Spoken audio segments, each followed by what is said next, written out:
অন্য বাউল কি বলছে না বলছে এটা তাদেরও ব্যাপার না, বাকিদের বিষয়ও না। এটা শিল্পীরা কি বলছে সেটা তাদেরও বিষয় না।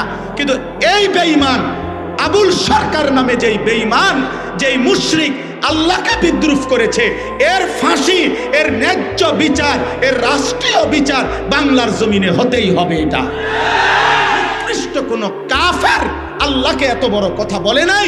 এই মানিকগঞ্জের আবুল সরকার নামে ওই বাউল বেঈমান আল্লাহকে যে পরিমাণ কথা বলেছে, এই বেঈমান সরাসরি বেঈমান, এই বেঈমান প্রকাশ্য বেঈমান। মহান আল্লাহকে লক্ষ্য করে কোন মূর্তি পূজক এত বড় কথা বলে না, কোন মুশরিক এত বড় কথা বলে নাই, কোন বেঈমান এত বড় কথা বলে নাই। আপনাদের আমার বলার মতো ক্ষমতা নাই ওই বেঈমান এটা কি বলছে মুখ দিয়া। আমি এই পর্যন্ত কোনো মাহফিলে এটা বলছি কথা, এটা কিন্তু ওই কইছেটা কি এটা আমার মতো বলার মতো জবান নাই। আপনারা শুনেন ওই কি বলছে, ও আল্লাহকে লক্ষ্য করে কি বলছে। হায় হায়, আমার এই 92-95 ভাগ মুসলমানের এই পবিত্র বাংলাদেশে মুসলিম পরিচয় দিয়ে বাউল গানের নামে একজন বেঈমান এত বড় জঘন্য কথা, সে পরিষ্কার বলতেছে আল্লাহর ব্যাপারে এত জঘন্য কথা কল্পনাও করা যায় না। কোরআনের এই পরিমাণ বিকৃত ব্যাখ্যা। আল্লাহ বলছে কোরআনে নাকি বারবার কুলাউযু বিরাব্বিন নাস, মালিকিন নাস, ইলাহিন নাস। আল্লাহ বলছে বারবার শুধু নাস, শুধু নাস, শুধু নাস। আপনি শোনেন মিয়া, আপনি শোনেন। আমি ব্যক্তিগতভাবে সারা দেশ জানে আমি কোনো রাজনীতির মানুষ না। আমার এই এলাকার মানুষও জানে আমি আজকে 10 বছর এই এলাকায়, আমি কোনো রাজনীতির মানুষ না। আমি রাজনীতির ভালো মন্দ বুঝিও না এতটা, কিন্তু আমি একটা রাজনীতির কোনো হিসাব বুঝি না। এটা নিয়ে দল টানাটানির বিষয় না, এটা দল টানাটানির বিষয় না। অন্য বাউল কি বলছে না বলছে এটা তাদেরও ব্যাপার না, বাকিদের বিষয়ও না।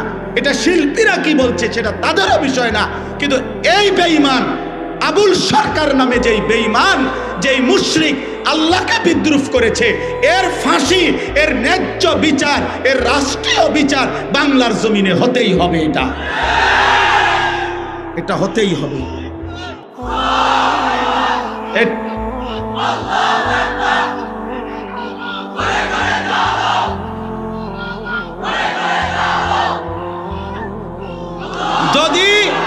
যদি আপনাদের মধ্যেও কোনো মুসলমান শুনে থাকেন আর আপনার বিবেক যদি বলে এটা অন্যায় না, এটা অন্যায় নয়, আপনাদের বিবেক যদি বলে, তাহলে আমার বিচার ওই বাজারের মাঝখানে 4 রাস্তার মোড়ে যেই বিচার হবে আমি সেই বিচার মেনে নেব। কিন্তু এই কথা সে বলতে পারে না। এই জন্য আমরা বারবার বলি, আল্লাহর নবী বলছেন এমনিতেই স্বাভাবিকভাবে বাদ্য গান এটা এমনিই প্রকাশ্য হারাম।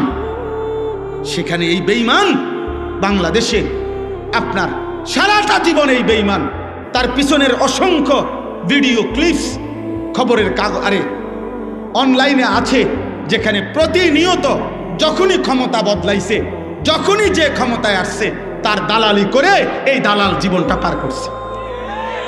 এ সুনির্দিষ্ট কোনো দলভুক্ত লোক না, এ আজীবন দালাল। এক দালালরে বলছে তুমি বারবার দল বদলাও কা, কয় না আমি কোনো সময় দল বদলাই না, বরং সরকারের মধ্যে ক্ষমতায় বিভিন্ন দল বদলাইয়া যায়, আমি প্রত্যেকবারে যে দল ক্ষমতায় আমি সেই দলের দালাল। বুঝেন না? মূলত আমি নৌকাও না, দানের শীষও না, আমি মূলত দালাল। আমি মূলত দালাল, ওই মূলত দালাল।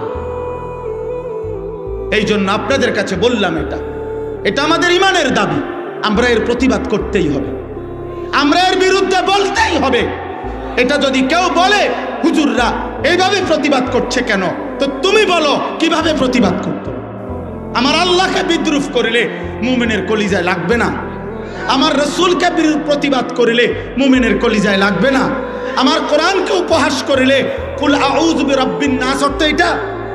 আপনাদের বিবেক বলে এটা আল্লাহ নাচতে বলছে, তো ওইটা কি বলবো? ও কি বললো এটা? আল্লাহ তাআলা আমাদেরকে মাফ করে দেন। অতএব বুঝাইতে চাইলাম, আল্লাহ তাআলা বলতেছেন, এই আয়াতের মধ্যে এই কথা আল্লাহ বললেন। কোরআনুল কারীমের মধ্যে এবার আরো শুনেন, আল্লাহ তাআলা বলেন, আফামিন হাদাল হাদিসে তাজাবুন ওয়া তাদহাকুনা ওয়া লা তাবকুন ওয়া আনতুম সামিদুন। মক্কার কুরাইশ কাফেরদেরকে আল্লাহ তাআলা ধমক দিচ্ছেন যে, হে বেঈমান নাফরমান, আমার বন্ধু তোমাদের সামনে আমার কোরআন পড়ছে, অথচ তোমরা কোরআন না শুনে তোমাদের গান বাদ্যে ব্যস্ত থেকে তার সাথে তোমরা ঠাট্টা বিদ্রুপ করছো, অথচ আল্লাহর কোরআন শুনে একবারও কাঁদছ না। আমি আল্লাহ ওয়াদা দিলাম, এর বদলা আমি নেব, আমি এর বদলা নেব। আমার বন্ধুর তিলাওয়াত, আমার বন্ধুর কোরআন, আমার বন্ধুর কোরআনের দাওয়াত, আর বিনিময়ে তোমরা গান বাদ্য, আনতুম সামিদুন আই মুগনুন। কোরআন শরীফের আয়াত। এবার আরো শুনেন, কোরআনুল কারীমের মধ্যে আছে, আল্লাহ তাআলা বলছেন, ওয়াস্তাফজিজ মানিস্তাতা'তা মিনহুম বিসাউতিক। আল্লাহ ইবলিসকে বলছে, ইবলিস শয়তান তুই যা, পৃথিবীতে যা। আল্লাহ বলছে, এ কথা বলাতে ইবলিস বলছে আমি যাচ্ছি, তবে আমি আল্লাহ আপনারও বলে গেলাম, আপনার বান্দা ইসরাফিলের ফু পর্যন্ত আমি পৃথিবীতে আপনার বান্দাকে সর্বদিক থেকে চেষ্টা করে আপনার রাস্তা থেকে দূরে সরাই দেব। আপনারে বলে গেলাম, আমিও ছাড়বো না। নাউযুবিল্লাহ। আল্লাহ তখন বলছে কোরআনে যে, ঠিক আছে ইবলিস, আমিও তোকে ওয়াদা দিলাম, তোর সৈন্য সামন্ত দল বল, তোর কণ্ঠ, সুর, আওয়াজ, তোর যা আছে, তোর সমস্ত পুঁজি দিয়ে আমার বান্দাদেরকে আমার পথ থেকে ফিরাইস। তবে এটা মনে রাখিস, আমার সত্যিকার গোলামি করে যে বান্দা, তোর কোনো শক্তি তার উপরে কার্যকর হবে না। ইন্না ইবাদি লাইসা লাকা আলাইহিম বিসুলতান। তোর কোনো শক্তি কার্যকর হবে না। এখানে একটা কথা আছে, আল্লাহ বলছে তোর সুর বিসাউতিকা, ইবলিস তোর কণ্ঠ দিয়ে, তোর সুর দিয়ে, তোর আওয়াজ দিয়ে তুই আমার বান্দাকে পথভ্রষ্ট করিস। আল্লাহর কসম বাবা, সমস্ত তাফসিরে আছে, কোরআনের সকল তাফসিরে, যে এই শয়তানের কণ্ঠ, শয়তানের সুর, শয়তানের আওয়াজ বলতে পৃথিবীর সমস্ত মুফাসসির এই 1450 বছর ধরে এটাই বলছেন, এর অর্থ হইল আল গিনা ওয়াল মাজামির, গান বাদ্য। প্রতিটা গান, প্রতিটা বাদ্য এটা শয়তানের আওয়াজ, শয়তানের সুর, শয়তানের আওয়াজ। অতএব যেখানেই বাদ্যযন্ত্রের তালে গান হয় সেটা শয়তানের কণ্ঠ, শয়তানের আওয়াজ। ধর্মের নামে হোক, ভক্তির নামে হোক, যেই নামে হোক, একতারা হোক, দোতারা হোক, তবলা হোক, বেহালা হোক, হারমোনিয়াম হোক আর গিটার হোক, আর আধুনিক আধুনিক গানের সঙ্গীতের যন্ত্রপাতি হোক, আর পুরান দিনের একতারা বেহালা হোক, বাঁশি হোক, আল্লাহর কসম, আব্দুল্লাহ ইবনে ওমর রাদিয়াল্লাহু তাআলা আনহুমা, নবীজির বিখ্যাত সাহাবী, চলার পথে একদিন উনি দূর থেকে গান বাঁশির আওয়াজ শুনতেছিলেন। কিতাবে আছে উনি উনার 2 কান আটকাইয়া ফেলছেন। এরপরে হাঁটতে হাঁটতে ওনার সঙ্গীদেরকে বারবার বলতেছিলেন, ওই আওয়াজ কি আর শোনা যায়, ওই আওয়াজ কি আর শোনা যায়? যখন ওনার সঙ্গীরা বলছে ওই আওয়াজ আর মোটেই শোনা যায় না, তো খোদার কসম তিনি ওনার হাত সরাইছেন এবং বলছেন, হাকাদা রাআইতু রাসূলুল্লাহ সাল্লাল্লাহু আলাইহি সাল্লাম, আমিও নবীজিকে এরকম চলার পথে একদিন দেখছি, উনি বাঁশির আওয়াজ শুনে কান এভাবে, হাতে আঙ্গুল এভাবে কানে দিয়ে রাখছেন, বাঁশির আওয়াজ শুনে না, বাঁশির আওয়াজ শুনে না। এই জন্য দোস্ত আমার, এটা হাদিস, রাসূলুল্লাহ সাল্লাল্লাহু আলাইহি সাল্লাম একেবারে নির্ভরযোগ্য, বিশুদ্ধ, তথ্য নির্ভর হাদিস। আল্লাহ নবী সাল্লাল্লাহু আলাইহি সাল্লাম বলছেন যে বুইস্তু বিকাসরিল মাজামির বিকাসরিত তাবল ইন্নাল্লাহা বাআসানি রাহমাতান ওয়া আমারানি বিমাহকিল মাআজিফ ওয়াল মাজামির। নবীজি বলছেন আল্লাহ তাআলার পক্ষ থেকে আমি প্রেরিত হয়েছি বাদ্যযন্ত্র ভেঙে দিতে, বাদ্যযন্ত্র ভেঙে দিতে। নবীজি বলছেন আল্লাহ তাআলা আমাকে রহমত বানিয়ে পাঠিয়েছেন, অতএব আল্লাহ আমাকে বলেছেন রহমতের দাবি। নবীজি বলছেন আল্লাহ আমাকে বলছেন যাবতীয় গান বাদ্য গানের আসর ভেঙে চুরে দিতে। অতএব এই সবগুলো কথার সমন্বয়।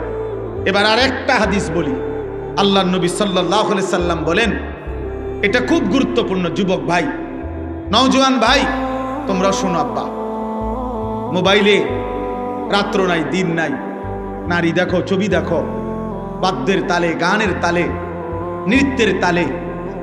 আর এই হারাম আড্ডা, আর বয়স্ক মাঝ বয়সীয় যারা চা দোকানে বলেন আর ঘরে বলেন, টেলিভিশনে যারা নায়িকা গায়িকার নাচ দেখেন, গান দেখেন, বাদ্যের তাল দেখেন, বাদ্যযন্ত্রের ঝংকার শুনেন কানে, তো আল্লাহর কসম আল্লাহ তাআলা বলছে এমন আসর যারাই জমায় আমি আল্লাহ তাদের জন্য নিকৃষ্ট আযাব রেখেছি, অপমানকর আযাব রেখেছি। তো আল্লাহর নবী সাল্লাল্লাহু আলাইহি সাল্লাম বলেন শেষ জামানায় লা ইয়াকুনু ফি উম্মতি, শেষ জামানায় আমার উম্মতের উপরে আসবে তিনটা বড় বড় আযাব। কয়টা?